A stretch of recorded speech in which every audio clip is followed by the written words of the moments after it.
Hello and welcome to Shock Factor Fitness 2-minute tips. Today we're going to have a look at a kneeling cable crunch using the rope attachment. But as usual, before we get started, don't forget to leave a like down below, leave us a comment, and always subscribe for future content.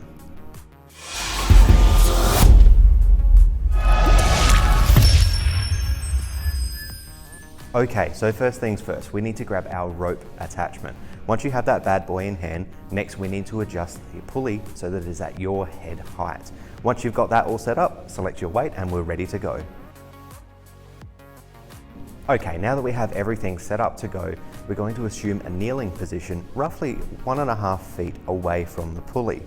Next, once you're on your knees, draw your elbows down to your sides and slightly lean forward so that you can place the rope comfortably over each side of your trap. Now we're in the right position that we can begin the crunching movement. As we begin this movement, we first need to pull our belly button into our spine so that we can ensure we're actually activating our tummy muscles. As we begin the crunching movement, we're going to draw our forehead down and around towards the floor, making sure that you stop before you reach the floor.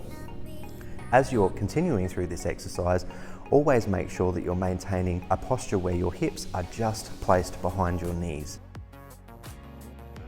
Once you've finished all of your reps for this crunching exercise, slowly sit back up and return the weight to its resting point.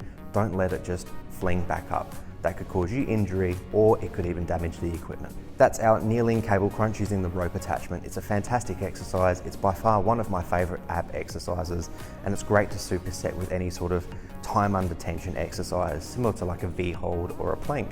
As usual, I've hoped you've enjoyed this week's 2-minute tips. Don't forget, leave us a like, subscribe for future content. If there's any exercises that we haven't done yet that you want to see, chuck us a comment down below and we'll make sure we'll get them out as soon as possible.